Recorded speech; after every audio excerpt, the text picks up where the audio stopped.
He could be killed. Somebody could, in his inner circle, could do it, or Ukraine gets lucky with a drone. They're Lord knows they'd like to do that, because that changes everything. Hello and welcome to Frontline, Times Radio's interview series about the war in Ukraine and global security. I'm James Hansen, and today I'm delighted to be joined by Diane Francis, a senior fellow at the Atlantic Council in Washington. She's editor-at-large with the National Post newspaper and has a must-read Substack with regular updates on geopolitics, including the war in Ukraine and Putin's Russia. Diane, it's always a pleasure. Welcome back to Frontline. Thank you. A lot to discuss. I wanted to start off by getting your assessment of what we've seen in recent weeks and months, which appears to be a kind of increased assassination campaign by Ukraine against leading Russians. We saw the death of General Kirillov in Moscow in December, the killing of Armen Sarkisyan, Putin's death squad chief, in Moscow as well, only last week. What message do you think that is designed to send to the Kremlin? Well, Ukraine is outmanned and outgunned to a certain extent on the battlefront, but they're kind of holding their own despite all of that. Although there's a lot of signs of real problems on the Russian side, which is good. And they're, as I say, just holding their own is a victory when you think about it. The Trump's new presidency, of course, introduced a whole other level to the war situation.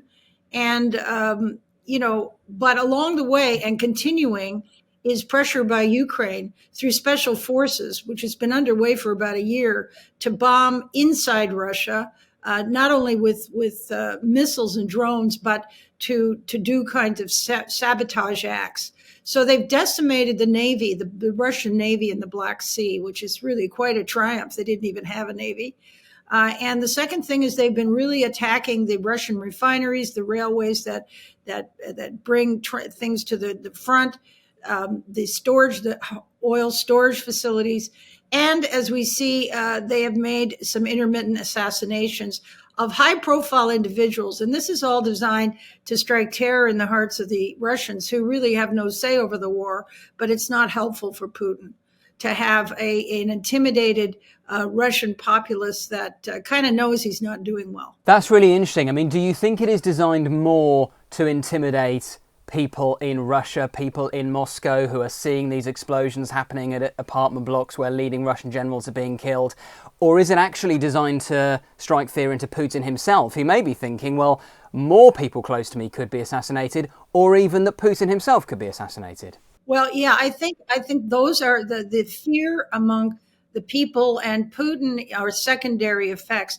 The primary reason behind these are strategic. This is to destroy their oil capacity, their industrialization, their war machine, their export income, and so on, because this war is being financed by oil and oil exports principally, and his economy is being, in his war, propped up by oil and oil exports. So the more of that can go on. There was another explosion in the boiler room of an oil tanker that it was in the Baltic, about to leave, and that I've got to believe. Although Ukraine, don't wait for Ukraine to claim credit for it, but this is clearly a sabotage act. It's crippled the oil tanker. It's a message. And do all of these kind of assassination campaigns and some of the strikes on oil refineries, does this have General Budanov's fingerprints all over it? And if so, how important a figure has he become for Ukraine in recent years?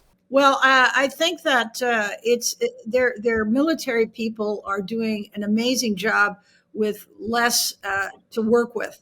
I think that we're also going to find, as we're rounding toward a negotiation for a ceasefire, I really believe that's in the air. I think Trump is doing some very interesting, smart things, and Putin is responding appropriately. But as we move toward that, you're going to see that the seizure of part of Russia called Kursk is going to become a major bargaining chip for Ukraine. And they've continued to hold that. I mean, this is a chunk of Russian sovereign lands. And who would have thought?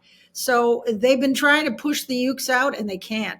And so, it's a remarkable show of force by a country that is vastly outnumbered and outgunned. Just on Kursk, and obviously we've seen renewed offensive operations there by Ukraine in recent weeks. In potential peace talks, how much is Kursk worth? What could that be traded for? Listen, there's a lot of trading. There's going to be a lot of pieces traded back and forth.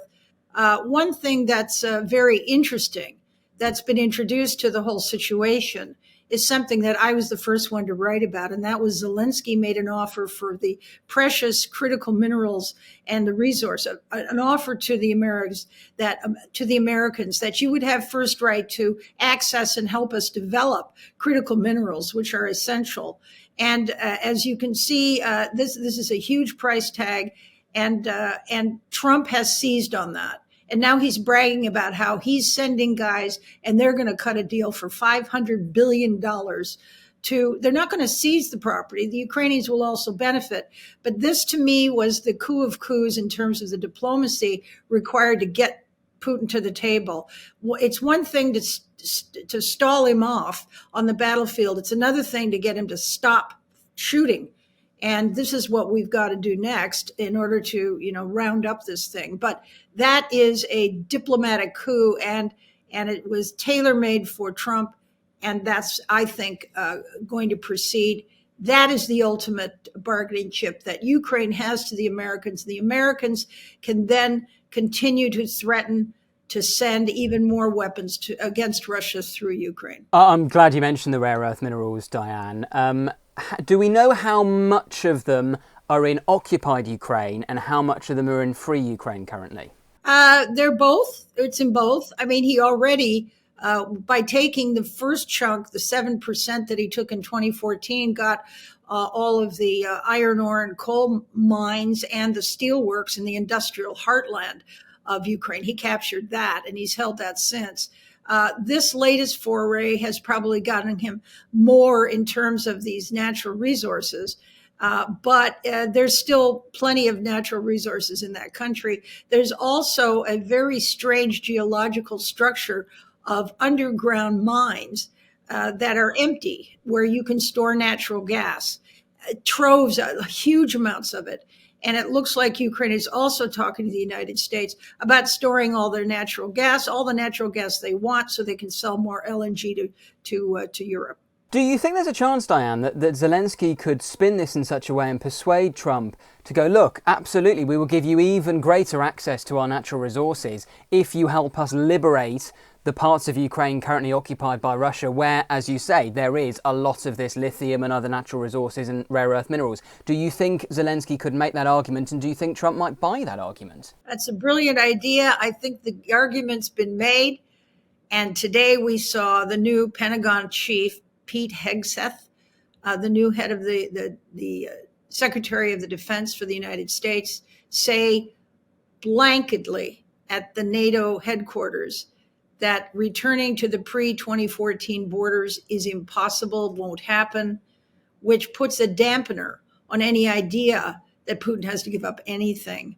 And I think that's awful. I really would like the Americans to grow more of a backbone, because they have the leverage now. With Trump in power, they have the leverage because he does scare, and Russians should be scared by him.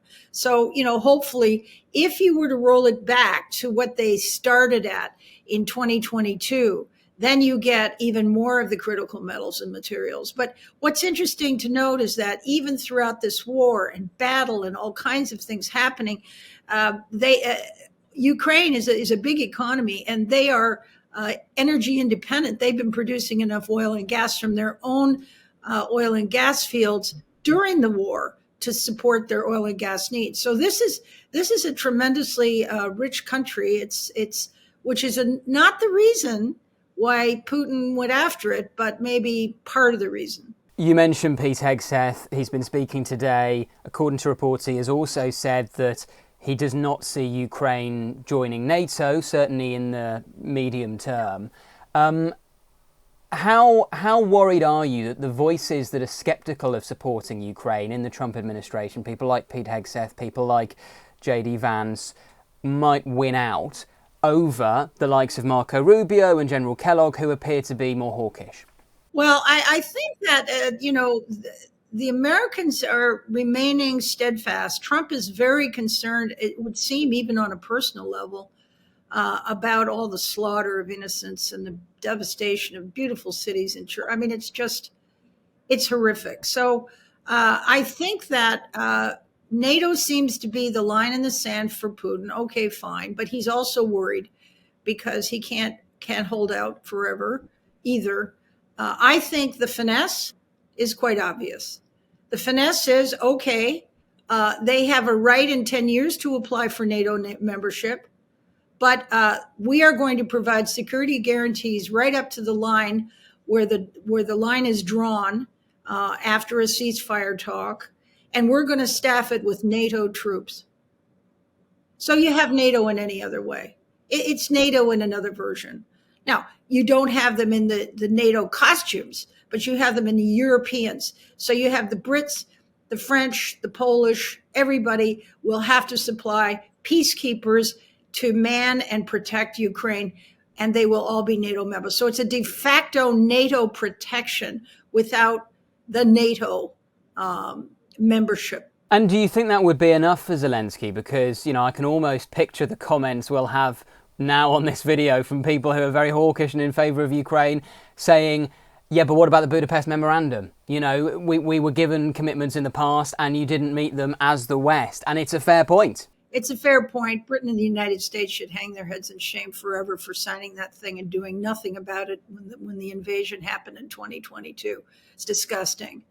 But given that, even more reason, put boots on the ground and prove to me you're going to give me a security guarantee. I want your boots on the ground. I want your sons and daughters to be at stake in terms of if he comes across again. And we know he will if he can. So the NATO thing in and of itself, I think, can be finessed if the Europeans and the NATO members, American ground troops won't go. Trump has said that. But get all the Europeans to do what they should have been doing a long time ago and get themselves involved directly. And I think that'll be an excellent security guarantee, indefinitely, by the way. And it will cost Europe a lot. And you know what? It's not America's problem anymore. It really should be Europe's. And that's a very good point. Donald Trump is certainly right to say that Europe for too long has, in essence, freeloaded off American largesse when it comes to military spending. And frankly, European countries, certainly European NATO members in particular, should be spending a lot more on their own defence. That's right. They're really fallen behind they've never met their NATO commitments except for Poland, and they've let their armies, falter and fail, disappear. On the other hand, I don't want to make America look like it's been a victim. America liked being the world's policeman because it gave them influence and power. Okay, so it wasn't done out of the goodness of their heart necessarily. Second World War, First World War aside. But, so that's the deal. And I think that you cannot expect it to go on. There's this forking out of money anymore. And Ukraine deserves a security guarantee. The other problem with letting them join NATO right away is that it's got that Article 5. You're not going to allow a country at war to join you because suddenly you've all joined a war.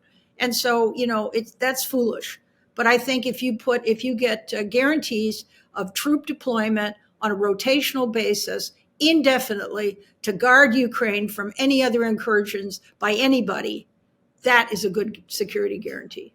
We hope you're enjoying today's episode of Frontline. Don't forget you can also now listen to Frontline in podcast form.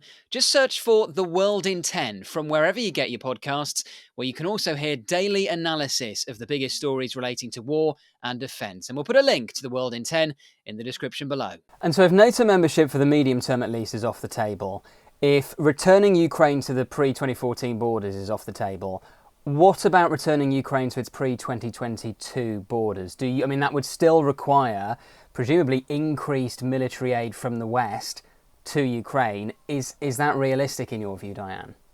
I think it's tough. I think it's very tough. It's a stalemate now. And, it's unjust. It's wrong. It's immoral. But I'm not sure. If it can be done, if somebody sees a way it can be done, I would be 100% in favor of it. But it has to be Trump. He has to see that's what's possible. So, but let's not preclude. Let's get him to stop shooting. Let's get them to the table, and then there may be a saw-off. In other words, halfway back, let him keep half of what he's taken or whatever. Or the bargaining chips with Kursk. We'll give you Kursk, but we want those 2 newly annexed provinces. That's going to be the horse trading. Just to bring you up to speed with what Pete Hegseth, the new Defence Secretary in the US, has been saying, because he's been speaking in the last hour or so as we're recording. He says America cannot promise to defend Europe from Russian aggression because it has to focus on its own borders and the threat of China. He said that the US would block any NATO involvement in the conflict or resolution. Pressure will instead fall on Britain and France to lead any peacekeeping force, which will have to be significant enough to defend against Russia should a deal crumble. I mean, how significant do you think this intervention, today's intervention, really is, Diane? They're not going to put American boots on the ground. They've given virtually all of the military aid. The Europeans have done a good job giving humanitarian aid and taking care of refugees and all of that good stuff. But it's time for Europe. Europe is as rich as the United States, too. Let's not forget this. And they like to, Parisian cafes and beer stubes and football games and going to the pub and all that's just hunky-dory. But, they're the ones that are next in line, and they've got to pony up. And so I think Hegseth is just saying what I said, and that is NATO membership is not in the cards because that won't get him to stop shooting. That gives him a victory of sorts. But then when you get to the negotiating table, hopefully you push him back some more. There has to be a little give and take. And then, as I say, at the end of the day, it's the European troops that are going to have to be the peacekeepers in Ukraine. What about some of the long-term challenges facing Vladimir Putin in Russia, however? Because a lot of people would say, look, if we could support Ukraine for the next year or so to continue its fight, then, the chickens are going to come home to roost when it comes to Vladimir Putin, because he's got an economy that is increasingly weak, with inflation going up and the ruble being very weak. He's got issues with energy as well, especially if Donald Trump ramps up domestic oil production in the US. He's now relying, according to South Korean sources, on North Korean construction workers to fill labour shortages in Russia. How much long-term difficulty do you think Putin's regime is in? None. The only difficulty he faces is the Grim Reaper. He either dies or he's offed. And, this is a complete dictatorship. This is an old-fashioned czar, and he's untouchable. He's got everybody under his control. He's got enough money. As long as he has enough money for his secret police and his gulags and his military, he's okay. Now, once something happens to him, or he may decide to step down. I don't see that in the cards. But once he is removed from the equation, then all bets are off. And I think you see, and I've written about this many times, you'll see the division into many, many different independent countries of the Russian Federation, because it's not a Russian Federation. It's a federation run by Russians, white Slavic Russians in St. Petersburg and Moscow, but the rest of it are a bunch of ethnic groups that have been enslaved to them. So that will all spin off. And that is a very good thing as long as the nuclear arsenal is somehow protected from someone. So you think Vladimir Putin is as secure in his post as he's ever been? Yes, unfortunately. And there's no chance of, because people didn't see necessarily Prigozhin and his attempted mutiny coming, there's no chance of something equivalent happening at some point in the next couple of years? Oh, yes. I said he could be killed. He could be killed. Somebody could, in his inner circle, could do it. Or, Ukraine gets lucky with a drone. Lord knows they'd like to do that, because that changes everything. So given what we've been hearing from Pete Hegseth today, given the general mood music that America is not prepared to fund Europe's defence in the way that it previously has, what more specifically would you like to see from the likes of the UK, France and Germany? Yes, of course, increasing defence budgets is part of it. But what else? Is there more military aid they could be providing to Ukraine right now ahead of peace talks to strengthen their hands? Or is there something else you'd like to see happen? Well, the Americans are not backing off military aid. Remember that. The resource deal is actually the opposite. They get that resource deal signed and sealed, and it looks like it might be in the next week.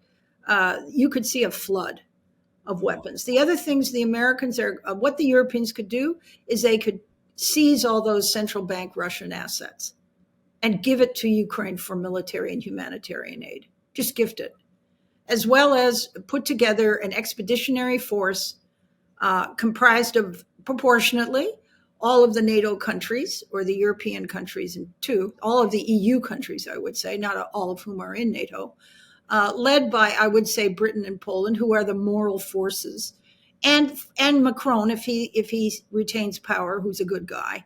And you get those three, and they'll push the others in the right direction. I just wonder, Diane, how likely you think it is that Donald Trump will actually be able to deliver some kind of peace this year. He has said, his team has said, he wants to achieve peace talks within the first 100 days. Is that realistic in your view, or do you think we're looking at a far longer time frame? I think it's increasingly realistic, and I'm rooting for him. This has got to end. I mean, this is a horrific loss of life and of opportunity, and I think he might do it. And do you think Putin is it? I mean, I suppose it so depends on what the terms are, but a lot of the things that have been mooted so far, for example, this idea of a demilitarized zone between Russia and Ukraine that Keith Kellogg talked about. I mean, to me, that appears to be a complete non-starter if you're Vladimir Putin. So do you really think Putin is prepared to strike a deal with Trump at the moment? I think he'd better be. I think he's facing a deal maker on the other side who is prepared to flood the world with oil and to drive down Putin's income, is prepared to strong-arm China and India into stopping buying it, is prepared to flood Ukraine with weapons if he's snubbed. And I think that these are the pressures building up that will allow. Now, a glimpse is today, the release of an American hostage. See, I'm not such a bad guy, says Vlad. I can be reasonable. And that's a big plus victory for Trump in this two-man contest, that he's willing to give up a hostage and under pressure from Trump. So I see movement, and I think it's a tragedy. It will always be, however it ends. Even pushed back to the 2014 border, it's a tragedy for Ukrainian people and for Ukraine, and I would say for the world. But I think that something has to happen, and I think it's going to. At least that's my hope. Diane, we always appreciate your insights and your analysis. Thank you so much for joining us again on Frontline. You're welcome. Thank you for watching today's episode of Frontline. For early access to our videos, member-only Q&As and live streams, then sign up for a membership via the link in the description. And for the latest news and breaking stories, listen to Times Radio and follow us at thetimes.com.